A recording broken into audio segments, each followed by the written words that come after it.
and the blacksmith. And I am the King of England.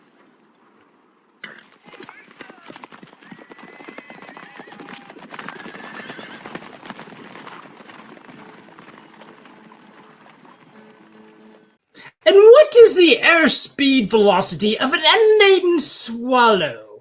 Thanks for joining us as we examine the life of King Richard the Lionheart, otherwise known as the lion that roared at Islam. Yes, this guy right here. My name is John Newton, historical and science fiction author, and I'm joined today by Eric from Your Brother in Christ, I do Christian apologetics. And who is King Richard the Lionheart? You might have seen him in film. You just saw him right there. He shows up every once in a while. If he is a medieval crusader, isn't he one of those bad guys? Just another bloodthirsty European, another colonizer? Well, let's see. Tonight, we're going to dive into his life a bit and look specifically at his role in the Third Crusade and other aspects of his life. Ask eventually, once we do all the background for this, we're going to ask, is this an example of toxic masculinity? Or is it maybe something else? Now, we're examining each defender listed in the book Defenders of the West, Christian Heroes Who Stood Against Islam by Raymond Ibrahim. And we've started a while back. The description, by the way, for this book is in, the description is in the link. The link for this book is in the description of this video.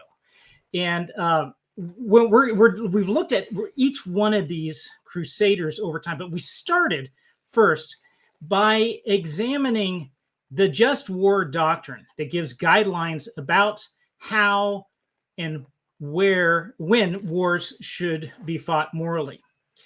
And then we looked then from there specifically at a 1,000-year war. We delved into this historical conflict between Islam and the West and saw that it was not the West who drew first blood, but it was, in fact, Islam with its concept of jihad as a driving force behind ruthless expansion.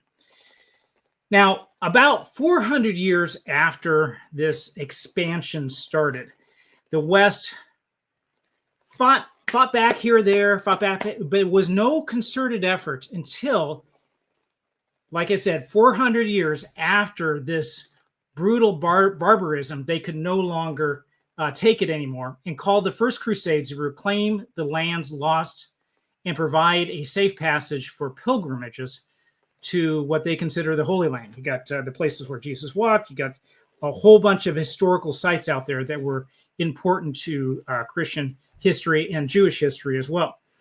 And that First Crusade was a key leader in that First Crusade was Godfrey of Bouillon. And we looked at his life for a bit, but Islamic invasion didn't only cover the eastern Mediterranean Sea, that region on the eastern side, but it also went into the west. It flooded across northern Africa and into Spain. And that's when we took a look at El Cid. Was he based?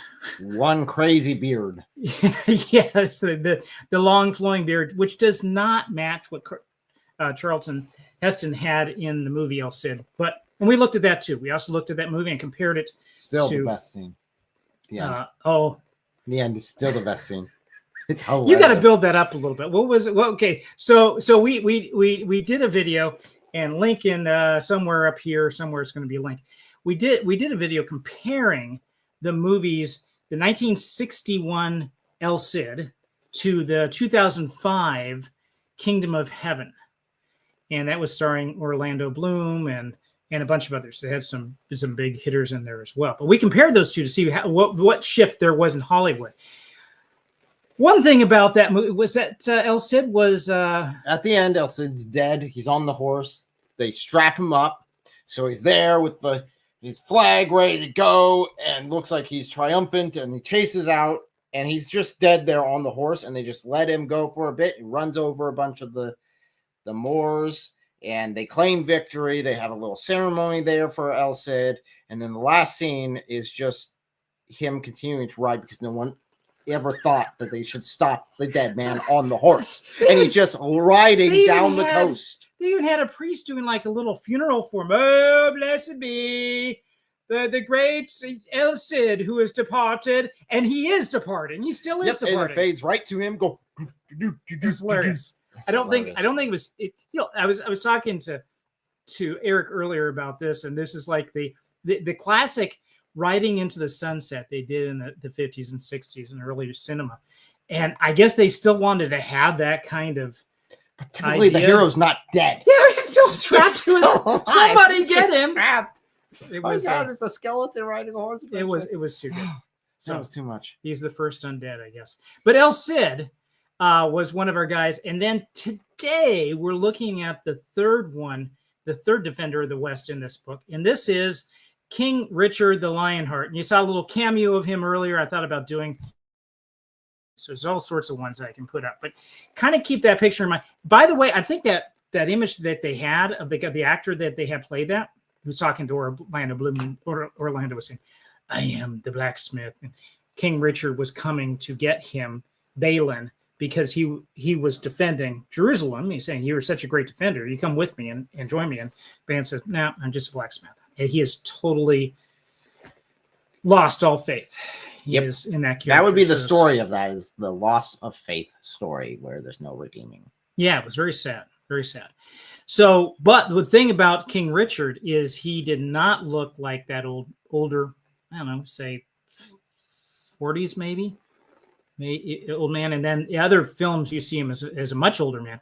He started younger. He was in his early 30s when he went on the Crusade. And then when he came back, he was still a young guy. And we'll talk about that. We'll talk about his death. We'll talk about a lot of the exploits that he had in that. But we do not. So King Richard the Lionheart not only led the Third Crusade, but achieved key victories like the capture of Acre, the Battle of Arsuf, against the same guy that we saw in that movie, Kingdom of Heaven. And anybody want to take a shot at who that was? I bet you know who that is. I'm gonna leave that blank. See if anybody in the chat can guess who King Richard the Lionheart fought most against. It's general versus general, basically, in that region. And he had a main nemesis he fought against, leading the Islamic forces. Who was that? And a kind of hint to that is he was also in the movie Kingdom of Heaven. He was also the nemesis there. So, although he was portrayed as a really honorable, he was a piece of crap, good guy, and he wouldn't kill any hostages. Oh, but no! In real life, and we'll look at some of the exploits that he does here too with King Richard. It's almost a duel between the two. You know, like the duel between two generals. Although there were others that led it, the Third Crusade started off with three main top guys. At the end of the Crusade, it was just one, King Richard the Lionheart. So we'll see all the exploits he does. Now, this, even though we're going to be covering some stuff tonight, if you want to hear the battles, you want to hear it said in much richer detail than what I can give. Read this book. So I'm going to do a little bit different tonight too. I'm actually going to read some sections out of that. I'm not sure if that's going to play well or not. We'll see. I'll give it a shot. And the reason why I'm doing that is because he does describe it well. This is not a dry history book.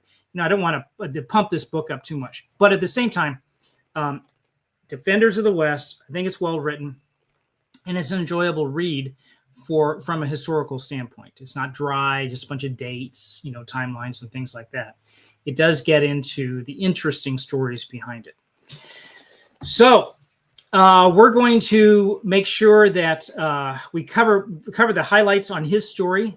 And he, even though he was not able to accomplish some things that he wanted to, King Richard ensured that Christian pilgrims had access to Jerusalem, cementing his legacy as a courageous and chivalric defender of Christendom, and asking that big question at the end tonight: was it toxic masculinity? And we'll define that word as well with that. So, any thoughts before we move on to our poll? Well, I'd recommend checking the chat. I see that we do have some things here, and I wanted to. Good. Thomas Hall. The only thing I'm familiar with is the fictional account of. Yeah. Okay. Oh, that will come up in this. I was going to leave. Thank you. King Richard and Robin Hood. So, what role does he play? If you know anything about the Robin Hood folklore, you know what role he played in there. So that is a good angle to take it on. So, Yusuf, and I am not going to try to pronounce your last name. I will probably get it wrong. Peace and blessings to you all. You the same. And the answer is Saladin. Yes, very good. Yeah, definitely. He was the guy who did that. And here's your bonus. Here's your reward for answering. I am not those men. I am Salahuddin. Yes. Okay. So except he was so totally those men. He was. Yeah. He was so totally those men. If you understood the context in which he was speaking, that was from the movie The Kingdom of Heaven, and the quote that he's saying is how he would be treating prisoners, and he says, "I'm not like that. So I'm different." No. Yes, we'll find out why. The same. Okay. So, brief biography on Richard the Lionheart. We'll talk about this guy, but before we do, we had a poll. And oh my gosh, this is a lot tinier than what I expected. So we'll put this out here. I put this out. The poll is still active. If you did not vote on this, you could. Which aspect of King Richard the Lionheart story would you want to explore more? His battles and strategy came out at top, almost 50%. Was it 40? His negotiations with Saladin was at 25. His portrayal in modern media, a measly 10. And his morality in war and peace, a good solid 25. Now, what's nice about the morality part is that's partly what we were talking about in discussing the just war concept. And I think, tell you truthfully, I think Raymond Ibrahim does a good job answering all three of those of the top options. Yeah, he doesn't say so much in media or in modern lore, and I wouldn't expect him to in something like this. This is more looking at from historical. So you think he did a good job talking about? I think he did a good balance. In what way? Is there anything that stands out in your mind when talking about this? I'd say how he covered the historical battles and the relationship with Saladin, as well as the relationship with the Muslims in the area and their reaction to this lion general who comes down and wipes the floor with him. Yeah, so it's interesting when one thing that I like that he does in this book is looks at primary sources, and which means things that were written or inscribed during that time. So you get firsthand accounts, people talking about this. And he looks at both sides of the war to take a look at both the Christian and the Muslim side to say what were people saying. And there's some interesting quotes. I've got some lined up for us that we'll take a look at. And they do say some good things about him, or at least this is a guy to stay away from. Respectful things about him, actually. Right. So yeah, more of hide in terror respect, but yes, respect nevertheless. So he is described, and speaking of, about those writings, he is described as the archetypal medieval warrior king and chivalrous knight par excellence. King Richard was, I did mention this earlier, 32 years old when he set out for the Third Crusade in the summer of 1190. So one of the things I kind of do with these dates to kind of get them fixed in my mind a little bit to put them in context is I kind of like turn that to 1990. Okay, so this is a certain amount of time, and I put it in context. Not that that's actually the date, but I'm just kind of, somebody just throws out, it's just a number otherwise. But if I lock it down like that, it's better. So if you think that he set out, he started, went out on crusade and started in the summer of 1990. It was 1190. 1190. Messed up. He was not a short man. Not that there's anything wrong with that. You know who you are, might be biased. Ladies. You know who you are. There's nothing wrong with that, right? But historical records suggest that Richard was about 6'5" tall. That's about 2 meters. An unusually imposing height for his time, contributing to his fearsome reputation as a warrior king. Now, this estimate came from contemporary accounts and analysis of his physical presence, although exact numbers weren't given because they didn't even have those measurements at that time, right? They used different measuring units instead. But there's a little bit of variation in sources. But he was a tall guy. Now, you were mentioning earlier before we got started about maybe where some of that some of the tallness genetics came from. Yes, tallness and beefiness.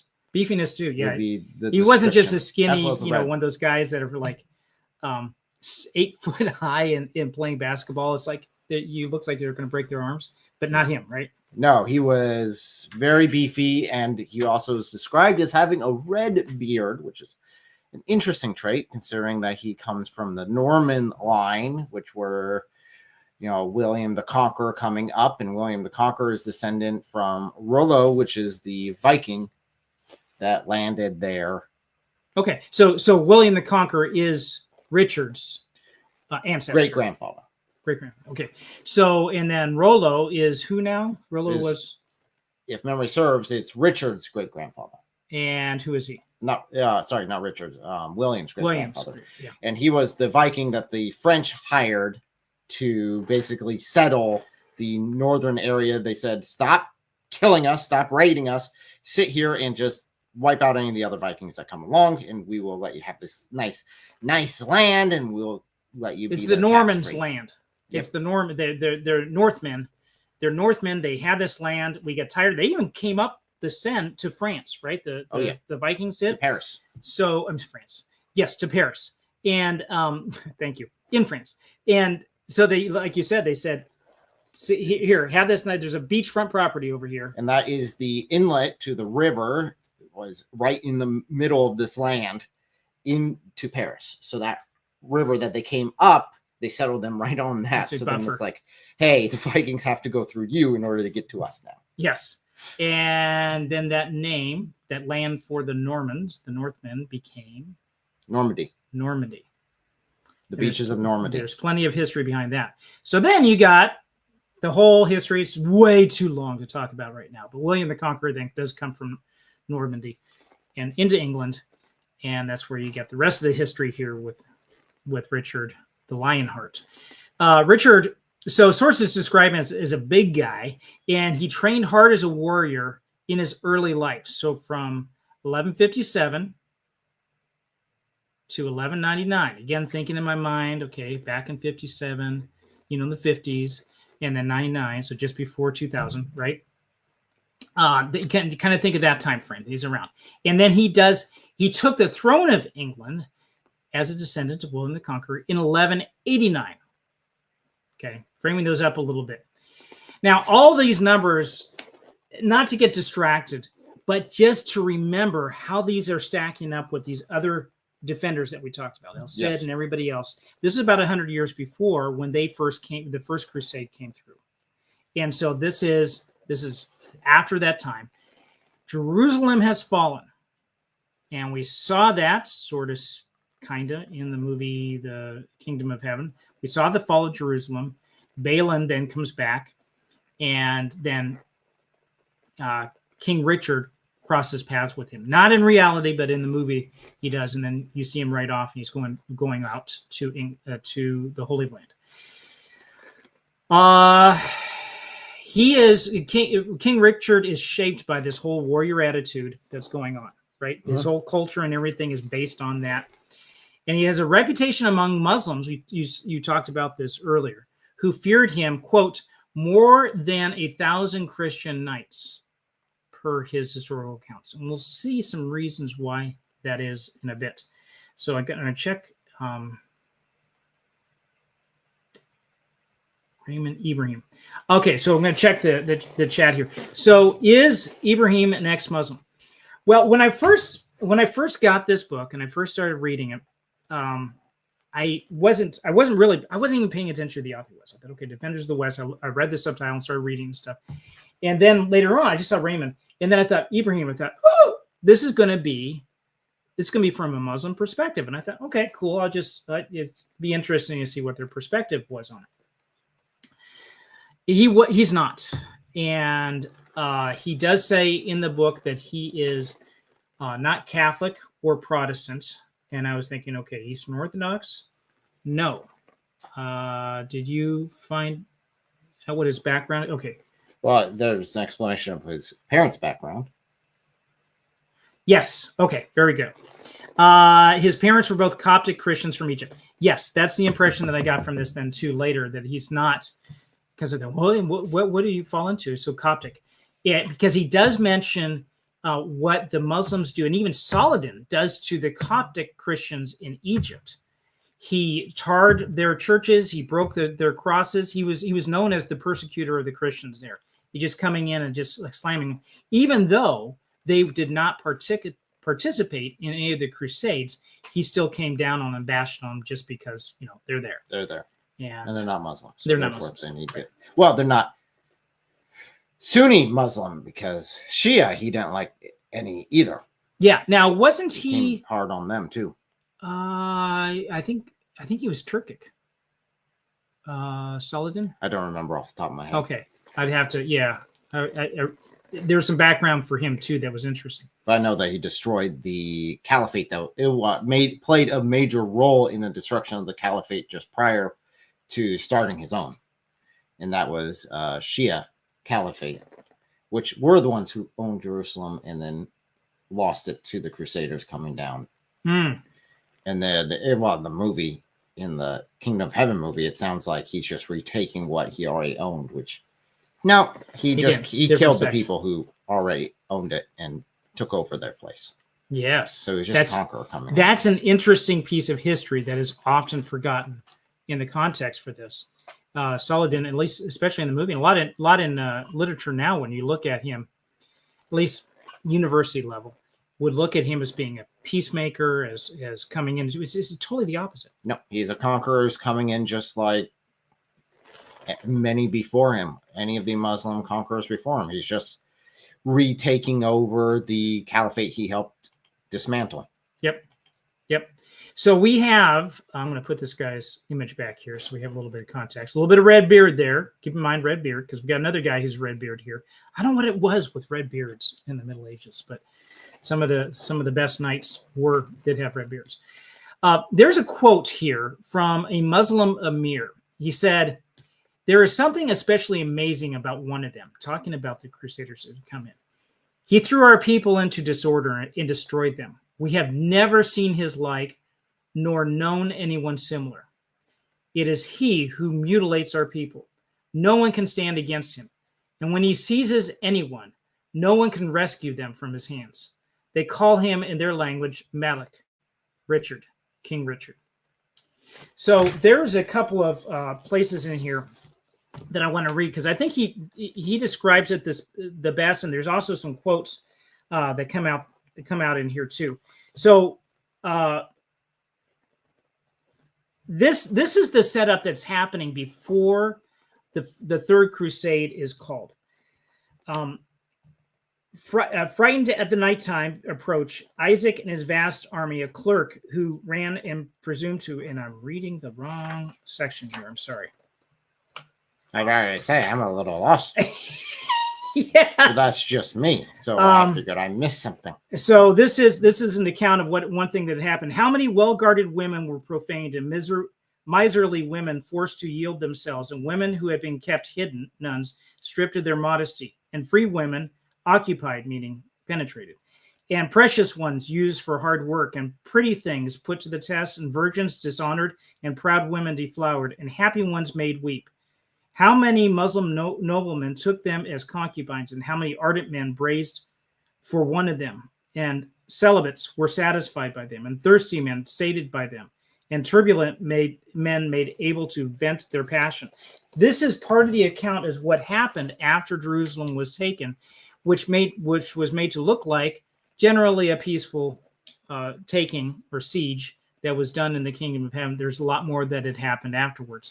And there was a great impetus for things that happened. The moment the Crusader states in the Kingdom of Jerusalem were founded by Godfrey of Bouillon and the other first Crusaders between 1097, so this is 100 years before, and 1099, surrounding Muslims gave them no peace. They made inroads. The brutal jihadists attacked the county of Edessa in 1144, prompting the Second Crusade. Most Crusader kingdoms, including Jerusalem, remained secure until the rise of Salah al-Din. We mix it all. We push his name all together and call him Saladin, founder of the Ayyubid dynasty. Did you realize he was the founder of that dynasty? That's what I said. Oh, did you? That was the caliphate that he founded. Okay. The caliphate would be the same thing because it's still the family that owns it. Okay. We had, when I first started, I did know it now, but I just said that rhetorically. He was a master propagandist of jihadist rhetoric, and after uniting Egypt and Syria under his rule, he riled the lands of Islam against the tiny Crusader states. And after various engagements on July 4th, 1187, I'm trying to keep the chronology here. So this is King Richard's around. He had just taken his throne, or just about to take his throne, I believe. The combined forces of Saladin and the Crusaders fought at Hattin. Now, these are the ones that are still there. These are the second Crusade that has come through. And it was a resounding victory for the Muslims, replete with symbolism of Islam's triumph over Christianity. What does, when Islam takes over a country, a kingdom by force, what do they usually do with Christian churches or Christians or Jews, for that matter, anybody else that they would consider a polytheist as well? What is the general practice according to the writings of Islam? Well, that's sort of splits it by who's doing it, but generally in the practice itself, it is either for the polytheists, who are not the people of the book, so not the Christians or Jews, it is either conversion or die. For the Jews and Christians, it is either convert or pay the jizya and be submitted as like second-class citizens with no rights and no ability to appeal legally according to Sharia, or die. So pretty basic. Churches can't be repaired, can't be maintained. Nope. Under it. You can't build new churches. You can't even, under some of them, you can't even join in congregation without the approval of the Muslims saying, yes, you must stay on the side of the street whenever a Muslim passes by. So you got to get on the side of the street. There is no penalty under Sharia for a Muslim killing a non-Muslim. So your life is forfeit and can be killed at any time, according to the Muslims who are there. At the same time, if you were to kill a Muslim, even in self-defense, you are then guilty of capital murder. Yeah. Not a very good place to live. In fact, we talked about the myth of the Andalusian paradise. We did another review on this book, and it goes into detail. Again, primary accounts of how what life was like under Islamic rule. And Spain, or Muslim Spain, Al-Andalus, is often cited as a model for how Sharia would be handled in the West. And if that's how it's going to be done, and this is according to strict Islamic practices, and there were cycles that they had gone through where they had become liberal, and then there'd be a resurgence of Islam again through the Almoravids or the Almohads coming in and saying, let's get back to this. It was always that type of thing that was happening. Yep. So Saladin, after he had his triumph there at Hattin, had the true cross, which was Christendom's most precious relic, seized and paraded upside down in the dirt and dung to Muslim jeers and spits. Now, this is a quote from Raymond Ibrahim's book. And rather than ransom or merely enslave them, he had most of the committed fighters for Christ, who were the warrior monks of the military orders of the temple and the hospital, butchered before him in a scene that has long informed ISIS's propagandistic execution videos. So this is Saladin.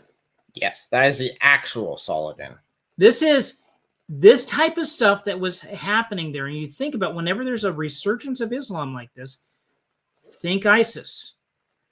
And it's been the same through history. Now, you do have time periods in Islam where they become more, I don't know, would you say liberal, more lax? Think of More human. more. Well, I was gonna say the Ottoman Empire. I don't know if I would put that under more human, but very hedonistic, hedonistic, yes, in that approach.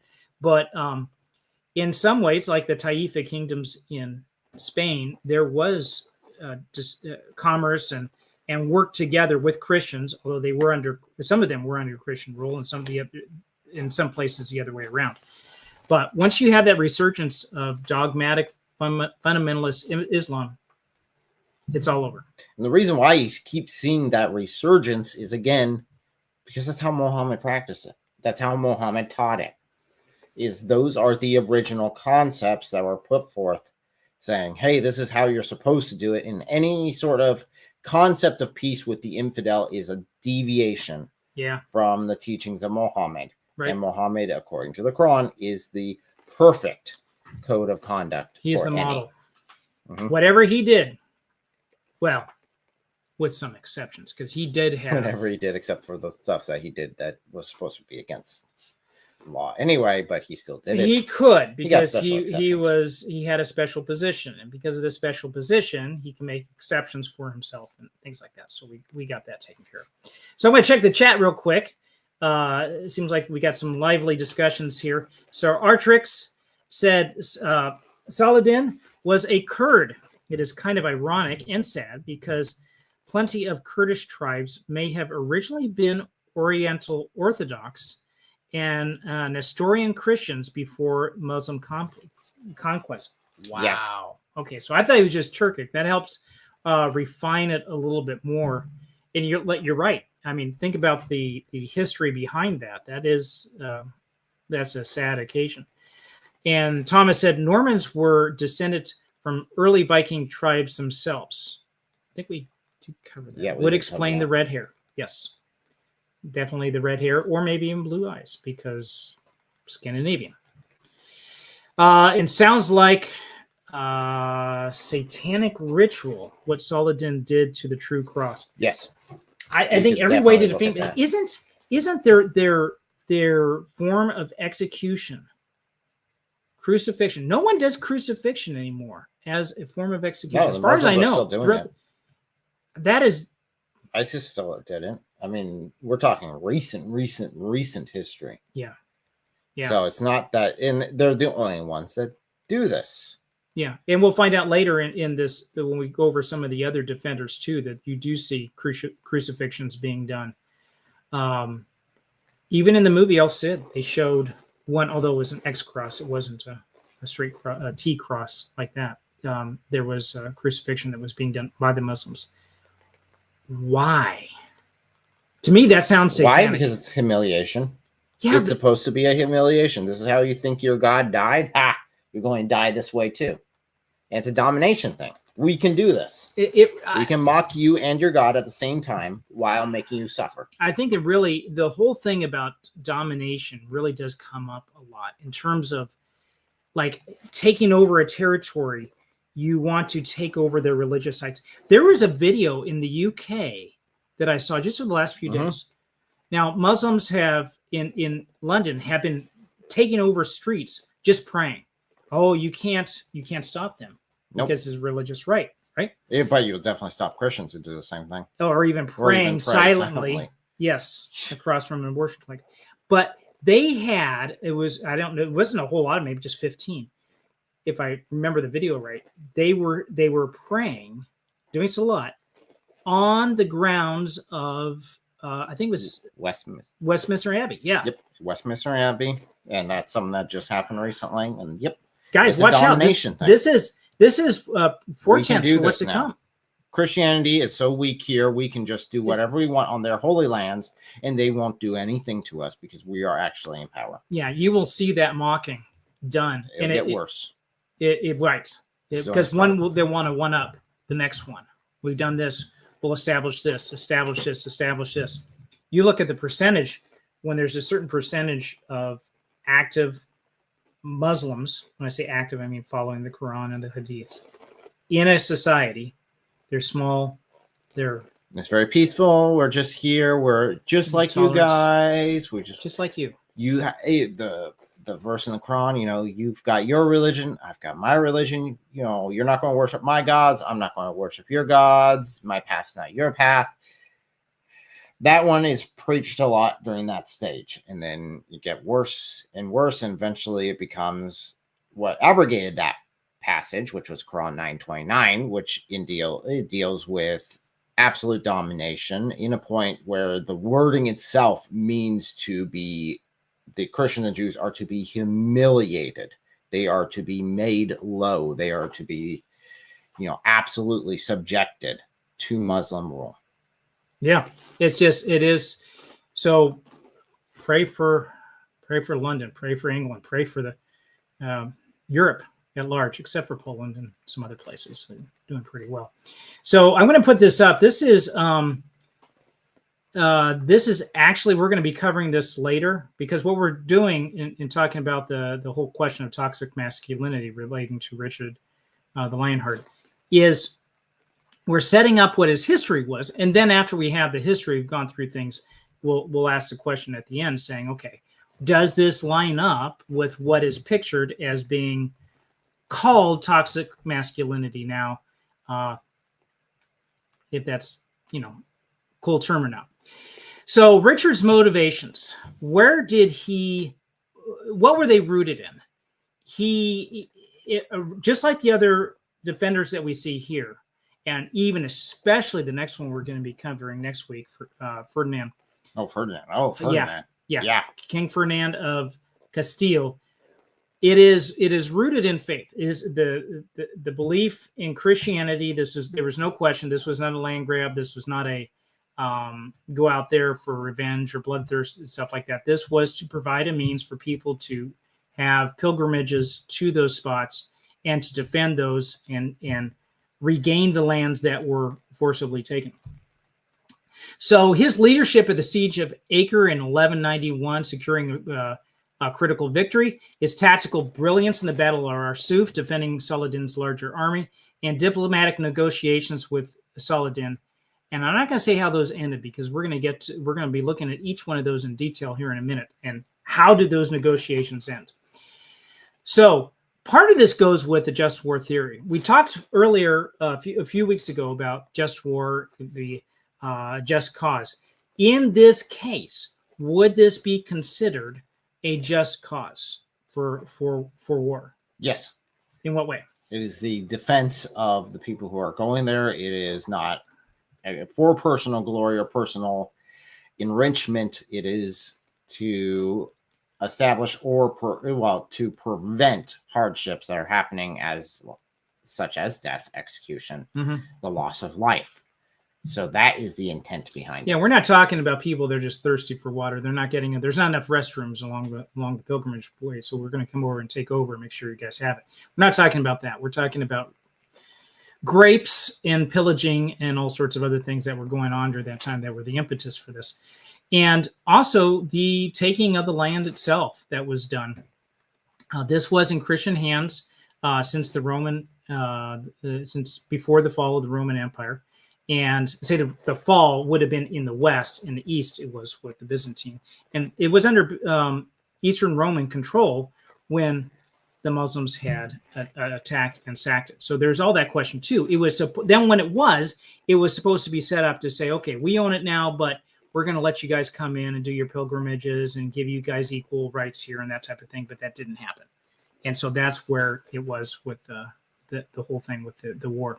So in that regard, there's other measures that would use for a just cause, but that was one of the things that we would ask. So the Third Crusade, Richard the Lionheart. I'm going to look at some maps here before we go too much further, and that is, make sure we have them right here. Okay, so in this map, you see the green, and why they did green for the Christians and orange for the Muslims, I don't know. Those colors should probably be reversed. But you would see in the West how from England, you have this dotted line where you have the travel of Richard. Now, there's two other people that traveled with him. There was Philip II of France and Emperor Barbarossa, Emperor of the Holy Roman Empire himself. He's an old man. I think he's like 72, but doggone it, he's going to go on this trip. And he's the green line going through. So we'll refer to this map a couple of times because there's certain things that happen during this travel that go over. Richard the Lionheart left Europe for the Third Crusade in Valais, France in July 1190, where he and Philip II of France assembled their forces before marching to Marseille and sailing to the Holy Land.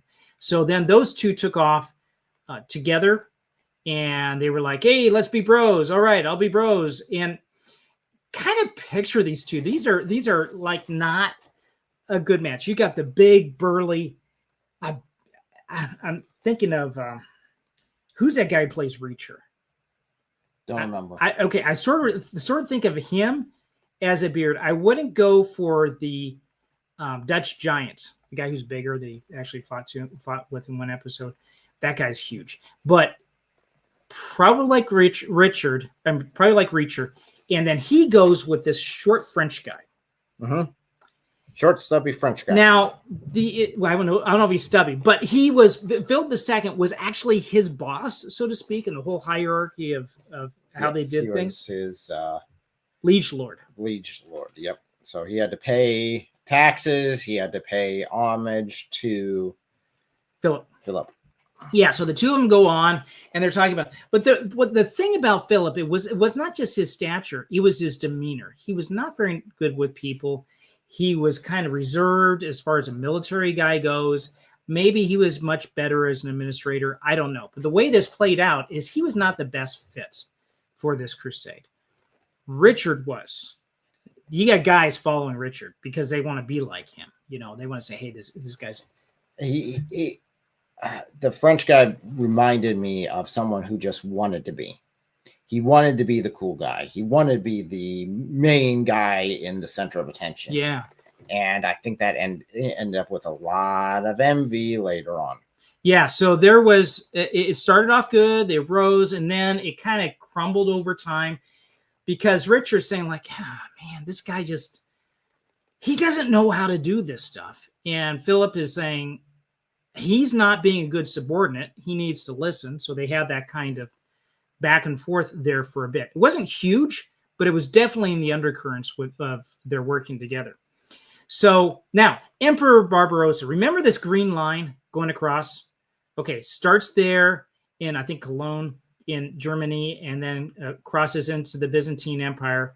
Somewhere along the journey, the old man Barbarossa, who also had a red beard, go figure, he, either a stroke or his horse misstepped during the river crossing, he drowned, whatever the deal was. He did.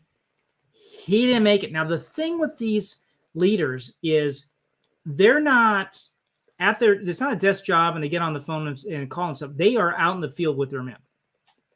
And if you have a good leader, like Richard the Lionheart, men want to follow. And if he's out in battle, his men will have the enthusiasm, the morale, and go with him. And that's what happened with El Cid at the end, right? They propped him up on the horse because... That's not historical, by the way. That was just part of the movie. Well, yeah, and it was also part of the Lay of El Cid. Yes. Cancer El Cid is, it was apocryphal, but it was added just, in the movie followed that. But in real life, we didn't think that he actually he lived longer. He lived a few years after the siege of Valencia. He died of being sick. But they put him out there in the story. They put him out there because he was going to lead their men, and he was also, the enemy was afraid of him, things like that. That actually happened with King Richard. So Barbarossa, when the emperor of the Holy Roman Empire, much bigger territory, I believe, than the French king had, dies, his part of the crusade, his leg of the crusade fizzles. Yep. Yeah, we're going home. Yes. Well, his son takes him, buries him, I think in Antioch, but it's done. That whole part is like, okay, this has now become a funeral procession, and it's not gonna bode well. But for those two, for King Richard and King Philip. They sail along, and then there's a shipwreck along the south coast of Cyprus. And I'm going to pull this one up. I believe, no, that's Saladin, this one here. This is where the shipwreck happens, and it's near Limassol, Cyprus. And it crashes there. The only reason why I know these names, like Limassol and the others, is because I graduated high school right there in Nicosia. He lands, or they get shipwrecked, and there is a self-made emperor, Byzantine rebel, who calls himself an emperor, and his name is Isaac Comnenus, and he held King Richard's men captive, and King Richard, outnumbered, outflanked, basically marches in there and says, "Give them back," and takes over Cyprus with a small amount of men, because the others are captive, and it takes them, has them for ransom.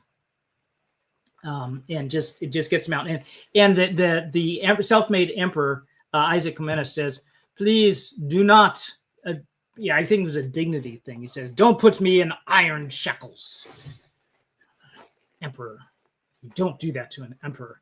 So what does King Richard do? He puts them in silk shackles instead. Emperors rise in iron boots and fall in silk shackles. So, taking a look at the chat here, different times, Thomas Hall said, different times. I can't imagine a nation's leader picking up a weapon and leading an army today. Okay, maybe Putin. But generals, you see some generals that would just be out there like Patton and others that would just... would be leading it, yeah. And what about our current Secretary of Defense? Isn't there buddy with a lot of... I mean, he's out there working out with it. He isn't going to battle, but it's at least there's a lot more camaraderie there than definitely with the last one. I think that may have been more interested in wearing women's clothes than doing that. So after they take Cyprus, this is not just rescuing his guys. He took Cyprus. So Cyprus now is owned by King Richard under the English crown. And it became a Crusader base for years after that. Oh, yeah. Then there came the siege of Acre. It's a coastal city. Now, remember, Jerusalem is inland, so you can't really get there very easily. You have to take the coastal cities first, establish a foothold, and then go in for Jerusalem. So they had to do that. And there's others here. I probably should have made this map bigger because I'm not sure if what you're viewing it on, but it might be a little bit smaller. You do see these other Crusader kingdoms here that are already existing. Jerusalem has fallen at this time, right? Uh-huh. And last 100 years it's been in Muslim rule, and the focus of the Third Crusade is to take back Jerusalem. So coastal city, Jerusalem's hand, and his arrival on the land. And I'm going to back out of this.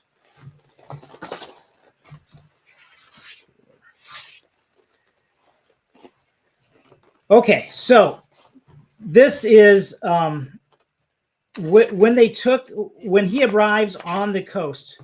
The response of the Muslims was this: all this time, Saladin had been resorting to.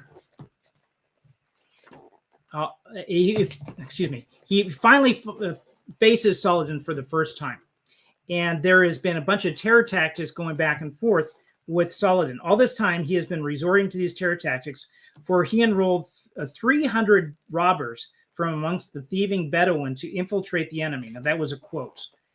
Baha al-Din explains, now this is from a Muslim source, how after a day of exhaustive fighting, these cutthroats would slip into the Crusader camp during the thick of night. The common soldier would be rudely awoken by a dagger which was held to his throat, and his belongings would then be spirited off away, and if he resisted, slaughter on the spot. Now, this is this is during the siege of Acre. They're coming in. The enemy is coming in. The problem with their attack, that Richard's attack, is he has a limited number of men. Resources are thin. It's not like modern warfare where you can transportation's a lot easier. Still rough, but a lot easier. His supply routes are bad. Right. They could not get it. Although Saladin, this is his home territory. Yep. So he could grab what he wanted locally and bring it in. So it made quite a difference. If you and there's a lot more details in this book that you can read of this. They did take Acre, and then Philip of France, wouldn't you know it, he decided at that point it'd be better to go home. He just gives up. He does. I quit. He takes off. That's close enough. And remember, what was the point of this crusade? What were they trying to do? Going for Jerusalem. Jerusalem. So they haven't even gotten it. They haven't even seen Jerusalem yet. And then Philip says, "No, I can't." Philip's a bit of a wuss, and the entire time he's like, Richard, why is he getting all the glory? Now, to be a little bit fair to him, for Philip, I think there were some things that were going on at home that he had to go back and to address at the same time. So there was that going on too. But it's the same thing with Richard, right? Yeah, it's convenient because Philip goes back and starts conspiring with John, Richard's brother. Yes. It's like, all this land here that is actually owned by Richard that is on the mainland. I'm just going to go ahead and take it. So let's put this in a little bit of context here too with King Richard. He is leaving comfortable homeland to go on this adventure where you could be shipwrecked and die, because they did shipwreck on the way over. They could have died, and there were several occasions during this whole journey that his life was on the line. To do something there, he doesn't own the land. He doesn't have any taxes he's getting from the land. It's to no material benefit for him to be involved in this crusade at all. It's for another reason. Yep. It would have been better financially for him to sit at home and do nothing. Yeah. Yes. So the Battle of Arsuf, fought on September 7th, 1191, was a key victory for Richard the Lionheart. Leading a disciplined Crusader army, Richard repels Saladin's larger Muslim forces, who use mobile cavalry tactics to harass his troops marching along the coast. So they're marching along the coast to go to Arsuf, and they're getting pelted. It's just basically guerrilla tactics, warfare tactics that Saladin is doing at the time. So very interesting. Even though this is in his own land, he has superior numbers, he's not confronting them directly. No. So this was a Christian warriors remained undaunted. Saladin's own biographer expressed it this way: I saw various individuals among the Franks with 10 arrows fixed in their backs, pressing on in this fashion, quite unconcerned. Consider the endurance of these people bearing exhausting tasks without pay or material gain. So you compare that to the motive that is pushing the Muslim forces to do what they're doing. Now, what is the motive that jihadis use in warfare? Personal gain in one way or the other. Okay, how is that? Personal gain in this life or the next. Okay. Instant access to heaven and all the houris. So we basically know that, we've probably heard it before, that you go to paradise and you get the 72 virgins and yada yada, all that kind of stuff, right? If you die. Yep. What about the material gain if you don't die? You keep all that is looted. You pillage and loot and keep it all. Okay. It's all yours. Which was kind of normal at the time for people to do. It was not so much under what was happening with the Crusaders. One of the pact that the First Crusade made with the Eastern Roman Empire was that they could not take any of the lands that they had. Now, the Crusader kings, they're talking specific lands. Once they got down to the Holy Land, they had to hold that. And so that became basically, I don't know if you consider them vassal states or not. But any of the land that they got in Anatolia would then be reverted back to the Byzantine Empire, the Eastern Roman Empire. Then we got here. Ah, yes, Prince John, the man whose name became synonymous with outhouses everywhere. Yes, that is the gentleman, and yes, his reputation is well earned by some of the stories. It is.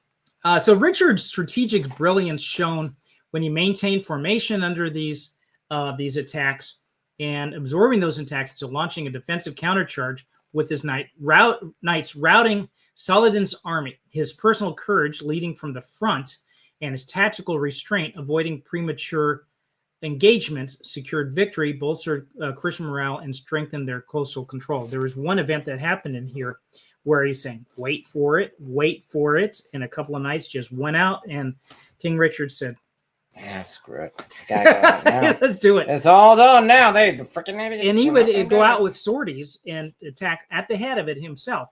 He would get shot with an arrow. He'd take the arrow and just pull it straight out. Yep, it's not barbed arrow. Just rip right out. Go, keep going. Yeah. I mean, this guy literally was the definition of a berserker in a lot of the accounts. I mean, seriously, like two hands, two swords in each hand going in there, messing them up.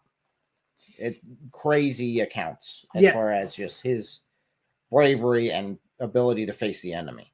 So I'm going to read that one part where the two guys go out on their own. It says, inevitably, two knights who could not bear to wait, quote unquote, any longer, burst out of the line, whereupon everything was thrown into confusion.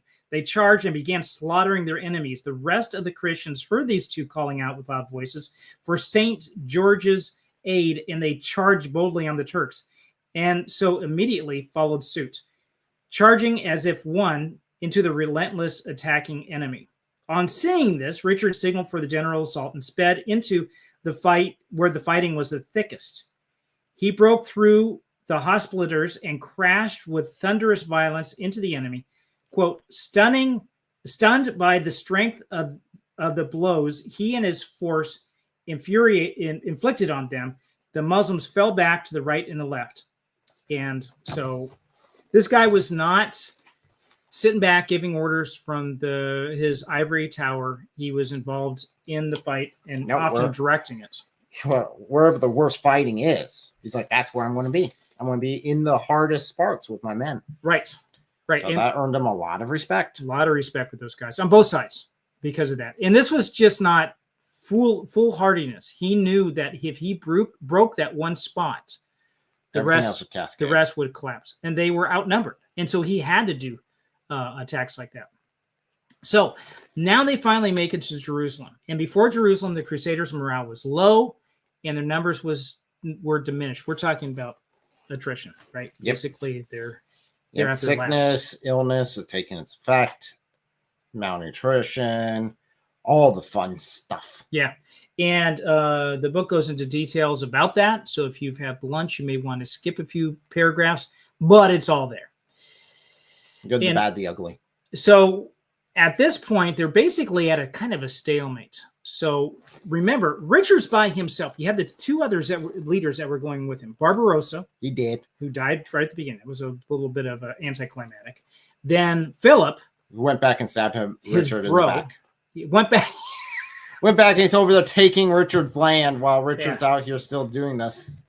And Richard's getting every now and then like letters from home saying, oh yeah, you lost this property and you lost this and your brother's doing all this nasty stuff.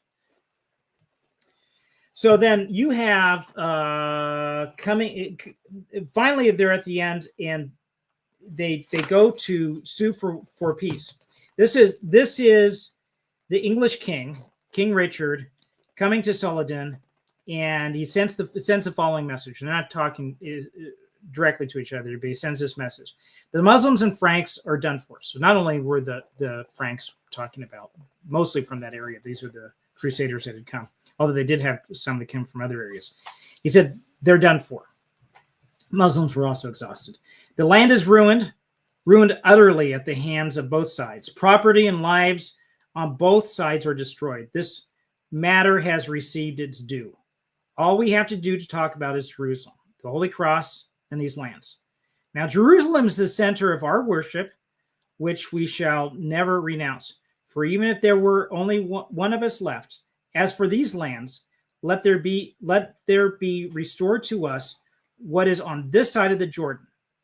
those Crusader holdings captured by Saladin because of Hatin.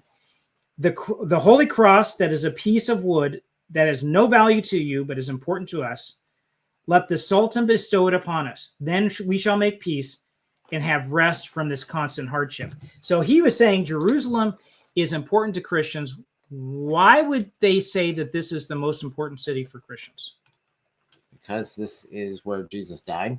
Okay, and was buried and resurrected. Okay, so that part is the central point in Christian scripture, and so that event would have been the most important. So if you're to take any piece of land on the entire world to say that's most important, it'd probably be that one.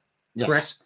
And then they also had the relic of what they call the true cross. It was considered to be a relic, some wood from the cross that Jesus was crucified on.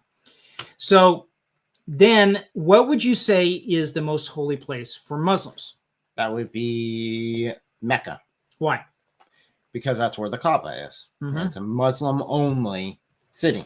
And isn't it one of the pillars of Islam to make a Hajj? Absolutely. Muhammad made that up after so he could get Mecca on his side. Okay, so invade without bloodshed. Okay, so it was very important to them. Probably the most important site, correct? The most important, yes. Because you don't have a pilgrimage to Jerusalem. You don't pray towards Jerusalem. Well, they used to. Although they did. And then they now pray towards Mecca. Mecca is like, if you're going to take what you guys choose a city, what is it going to be? It's going to be Mecca. Mecca. Second would be Medina. Right. And then Jerusalem. Probably Jerusalem after that, and then any other holy sites they captured after that. Diminishing returns, probably Constantinople after Jerusalem. But only because it was a big prize. Oh, right? A big prize, and then they claimed it. Yeah. The claim they would have on Jerusalem is that's where they believe Muhammad flew on his night journey, although the hadith never actually mentions Jerusalem or actually says that's where it's at. Yeah. In fact, it's kind of hinted that it's maybe even in heaven itself. So, interesting that you bring that up, because Saladin sent the following reply. He said, Jerusalem is ours, just as much as it is yours. See? Now they're both exhausted. They can't fight anymore. So this is the peace for now, right? Yeah. Yeah. Until I can build up my force. And what's the lying thing called again? Tekiya, yeah. So Jerusalem is ours as much as yours. They wouldn't say that now, right? Nope. No. Nope, they want it. Jerusalem is ours as much as yours. Where do they put the Dome of the Rock Mosque? On top of the most holy site in the Jerusalem? Jewish most holy site. Yep. Yeah. Which I think should have been torn down a long time ago. The Dome of the Rock. Jerusalem is ours as much as yours. Indeed, for us, it is greater than it is for you. Really. For it is where our prophet came on his night journey and the gathering place of the angels. Let not the king imagine that we shall give it up, for we are unable to breathe a word of that amongst the Muslims. As for the land, it is also ours originally. Your conquest of it during the First Crusade was an unexpected accident due to the weakness of the Muslims that were there at the time. Well, yeah, because they're the Shia. So that's, yeah. He doesn't give a crap about those Muslims at all. Yeah. They were his enemies. They were apostates as far as he's concerned. So he's Sunni, right? Yep. He's Sunni. Yeah. I had a roommate, a Muslim roommate, who told me that you Christians are all divided. Muslims are completely united. There is no division. I said, what about Shiites and Sunni? He said, what? He didn't even know.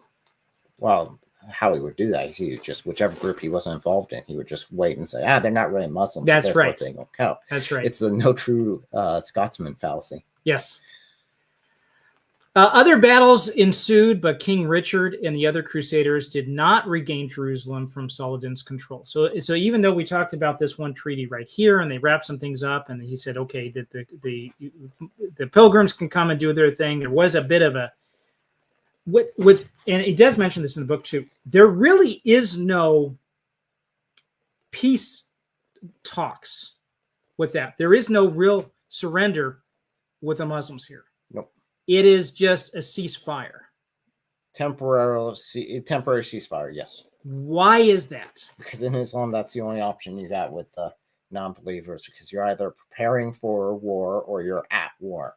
So right now he's switching from active war to I'm going to build up my forces in order to kill you. But section. why? Why? I mean, why? I know the answer, but I'm going to ask anyway.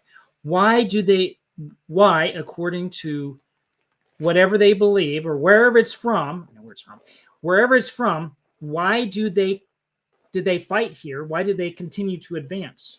Because Quran 929 orders them to subjugate the entire world. Okay. There is no limit ever set on that requirement. And it's all based off of 930, which states it's because of what Christians and Jews believe that they should be subjugated. Okay. So as long as there's a Christian out there, the Muslims are supposed to subjugate them. And Jews. And Jews. Yes. Well, Jews they gotta kill, actually. That's true. According to the other ones, if they want the end times to come and the Dajjal. Unfortunately, we have seen that happen recently too with recent attacks, and it's like I don't think the U.S. media understands the real motivation behind this, even though they're told Muslims themselves that this is what the reason is. Yep. It's disregarded. To bring the end times, bring Muhammad for Muhammad's return and the end of the world, and everyone get the rewards. They've got to kill every Jew, even to the point where they will hide behind rocks and trees, and the rocks and trees will cry out to the Muslim, "There's a Jew behind me, come kill him," except for the one tree of the Jew, which I don't remember the name, and no one actually knows what that tree is anyway, although a couple of years ago it was going around that the Jews were now planting these trees all around Israel. Yeah. So they could hide behind them. Okay. Because it's a tree of the Jew. All right. So Richard's 1192 Treaty of Jaffa secured Christian pilgrims access to the city without actually capturing it. So I'm going to check the chat real quick before we move on to the next one. So Artrick said, it really sounds like John and Philip were a big help to Saladin. I really did put a lot of pressure on Richard to come back. And Richard he pushed as long as he could. He held off as long as he could. But yeah, there was constant pressure there for him to go home. Yeah. So yeah, I don't think it was some sort of mass conspiracy, but it was definitely beneficial for Saladin. Okay. So, and then he had another comment here. He says, when you really look at it, every Muslim holy site is a monument to theft, betrayal, and conquest. What was it that Jesus said about the thief? Ooh. Yep. Okay, so let's just think about a couple of these right now. Muslim holy sites. Jerusalem was captured. A way of subjugating the Jews was that the mosque would be put on top of it. You had Christian churches that were turned into mosques and so forth. You see that as a regular thing. Oh, they boast about it. Yes. Muslims today boast about it. It's a victory point. It is a proof that Islam is the true religion to be able to do that. Hagia Sophia, I think, in converted Istanbul to a mosque. is an example of that, how it was converted to a mosque. Absolutely beautiful church, ripped apart. Now it was converted to be an international site, Hagia Sophia, and then it was. I heard that they're trying to turn it back into a mosque again. Probably International site being like a museum, but then they said no, we're going to turn it back. I think there's a resurgence of Islam in Turkey. In Turkey, yeah. I mean, even if you look at the Kaaba itself, it's because Muhammad conquered Mecca and took it, got rid of all the other idols, took out all the other gods, and just kept the ones he wanted. The actual black stone that he wanted, and then on top of that, Allah, though Allah definitely existed beforehand as a pagan deity. Before that point, he just rebranded him. Right. So I think you're right that each one of those really is a sort of thievery that was going on. And yes, who is the source of that? Well, real quick, I'd even go a step further and say that there are no cities that naturally belong to Muslims. All of them are conquered one way or the other, either through infiltration and eventual forced conversion, or through outright conquest. Even Medina. Medina was eventually conquered because you had the Jews there that after the Battle of the Trench, Muhammad turned on them and put them to the sword in a mass execution and tortured a few in order to get their gold, and then took the city from them. So they were no longer a political party in that. He was one of the political parties, and he took over and captured. So what we have seen here with the Jerusalem being taken and other parts, you have other cities that were main centers of Christianity, like the 7 main churches that were there. Antioch, you had Alexandria and others that were taken, and now were seized. Now you just think of them naturally as being Muslim, but they originally were not. So King Richard does leave, and his return home doesn't go well. Among other things, he was shipwrecked and imprisoned by Leopold, Duke of Austria. I almost said Australia. Duke of Austria. He was King Richard was a long way from him. He took a long turn. That was a big shipwreck.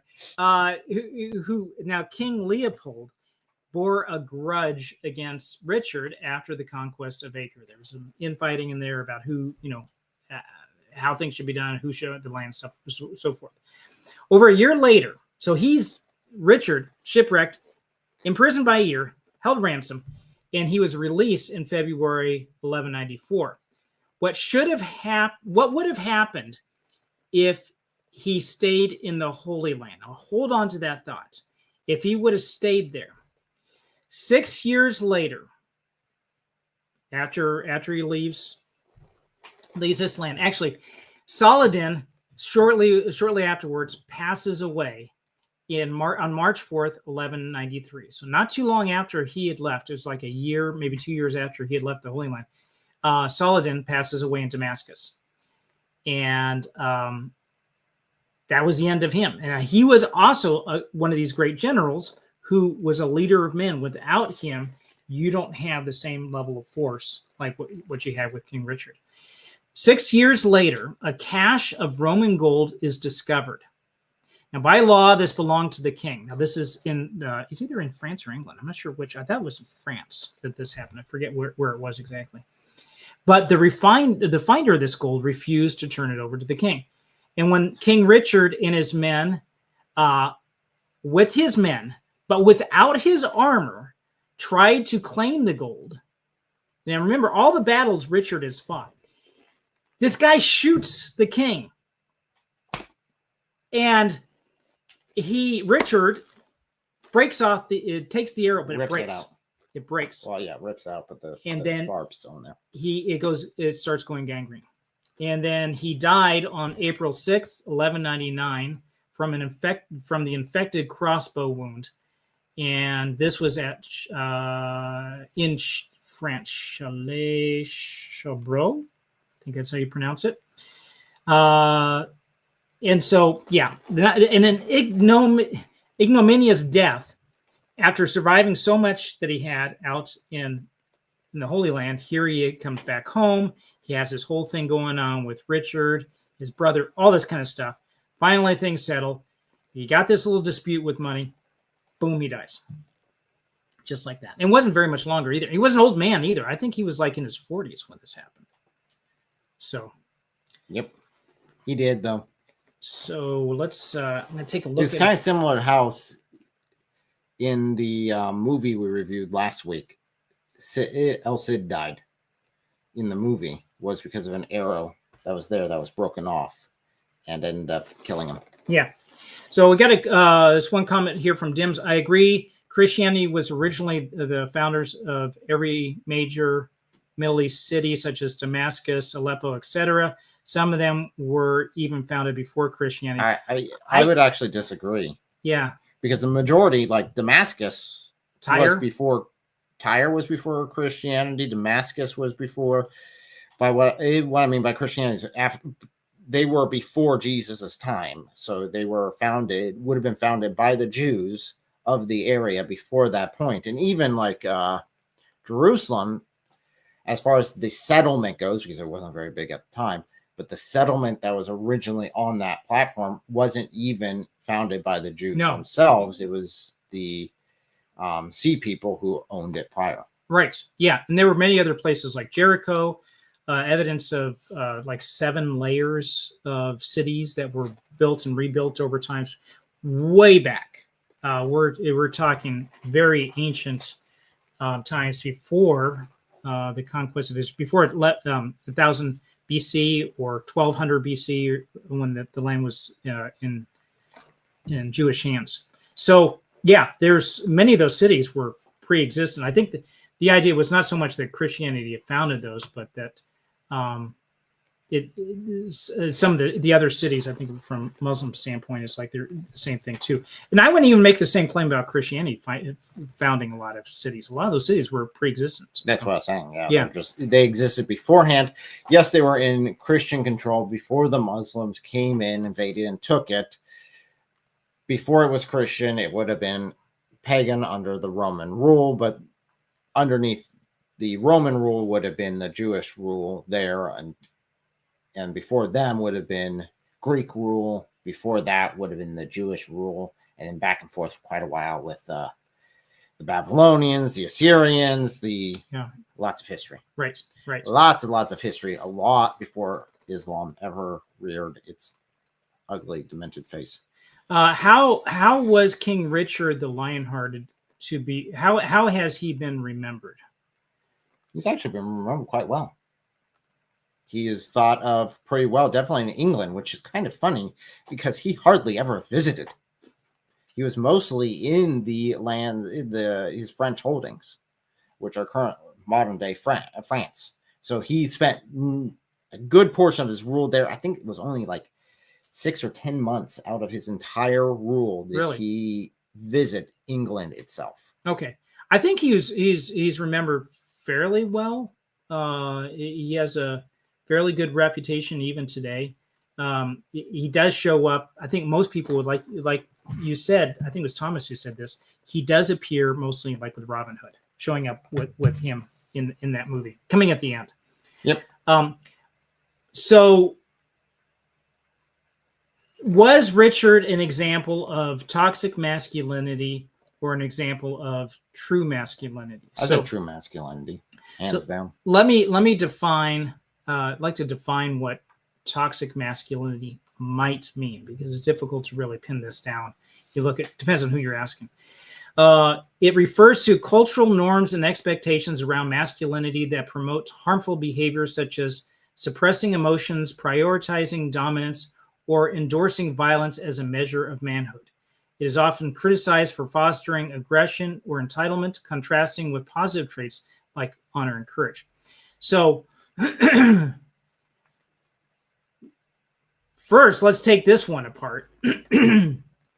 Is harmful behaviors, are these harmful behaviors suppressing emotions? Are suppressing emotions harmful? Can be. Okay. It depends on what emotions you're suppressing.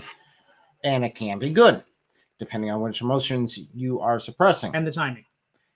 If my emotion is I want to punch this person in the face, and I suppress it because it would be a crime to punch them in the face, that's not bad. But if I'm suppressing my emotion that I just want to, you know what, a family member just died and I'm emotional about it, I'm going to cry about it, well, then that would be a bad time to suppress it if you suppress it completely. I think in the context that this is usually given, is showing softer emotions like that during other times. That you easily cry, or that you're easily upset, or that you little things would set you off. That's what a 3-year-old would do. If you watch immature, not being able to suppress emotions, not able to handle proper context, if you're confronted by an enemy who is about to attack your family, and your first reaction is to burst into tears, No. you are not playing the role of a man. Nope. That would Period. not be good. Your role is protector, and you are to stand up and defend your family from the harm that is coming to them. And yes, the male role is also provider. Can a woman also provide? Yes. But the primary role of the man is there to be as a protector and provider. So in that way, and also as a leader. And another thing that they would say here, that is in this quote, at least this definition, is prioritizing dominance or as a part of your nature. If you're a leader, that's your role. You need to do that. If you're a leader and you do not live up to that, let's say maybe perhaps Philip II here would be an example of that, backing out. Now, if he did have some other priorities that he had to take care of at home, go do it. But we see a clear example of what he did do when he got back there. It was just, he's a little snake. Playing politics there. And so he did not do what he, and look at how much respect that Richard had from this. He wasn't doing it for the sake of respect, as far as we can tell. We can't get into his mind. But it did not play out that way, at least. He was doing what needed to be done in boldness and courage, and other people saw that and respected it and went with him on it. Yep, Richard is still remembered to today fondly, even in the Robin Hood tale, which again was supposed to hypothetically happen during the time that Richard was out there and King John started to try to take control for himself. And guess what? King John's remembered, even in that hypothetical story, as a little loser that couldn't even get close to measuring up to his actual brother. Right. Yeah. So I think this is an example, and I think we lack some of these role models today, and perhaps that's one of the reasons why the MCU was such a big hit. Not so much now, but the first couple of phases, first 3, 4, once you got to Endgame, there you did have strong characters that stood up, did what needed to be done, and there was a softer side to them at times too. They showed that to the family. What you need to do is to show the softness to your family, but the hardness to the enemy that's coming. That's what the true knight would do in all of this. So we have coming up next week, we're going to be looking at the next one in our series, and that is King Ferdinand of Spain, of Castile. Merciful warrior, is that how you'd call him? How did he stack up, and how was he different to the others that we saw in here? Was there anything? We'll take a look at the just war doctrine too, to see what his actions were, how they stood up to the rest, and where he was with regards to all the others.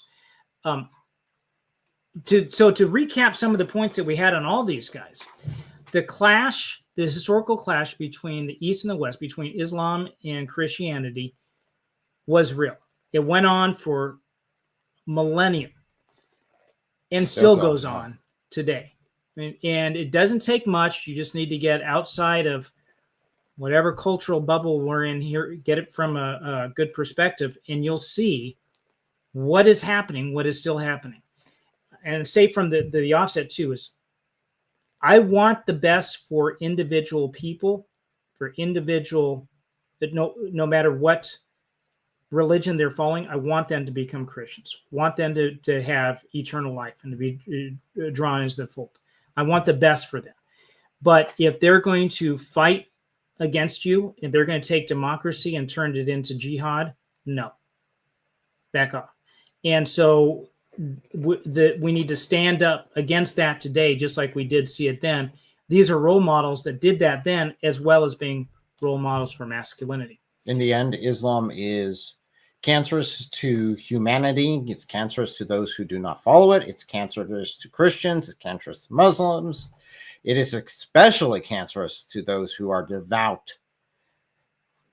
devoutly following it. It is the harshest to them. Aisha herself even mentioned that she has seen no other women as poorly treated, as poorly abused as the believing women. So Islam itself is cancerous, again, not only to the non-believers, but to the believers themselves. Yeah.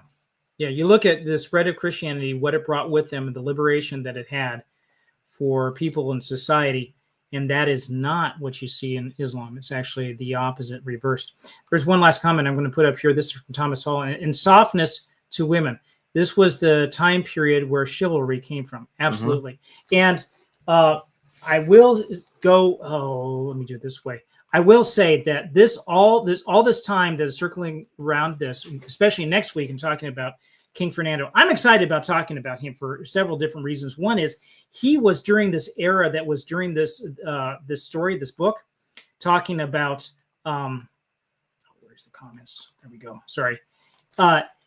The time period that happens in this book, The Healing Stone, which is my novel, historically based. And during that period, King Fernando the Third of Castile is a peer of the main character, even though the main character is just basically an orphan on the streets. And what happens to him with this healing stone, they're about the same time period. So all this is happening here.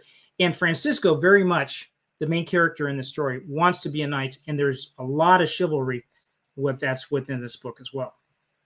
So I want to thank everyone who participated. And love the chat. And every time that we have something coming in here, don't always agree with stuff that's said, but it does make it a lively discussion as well at the same time. Looking forward to next week's. And until. Oh, and in case I don't see you, good afternoon, good evening, and good night.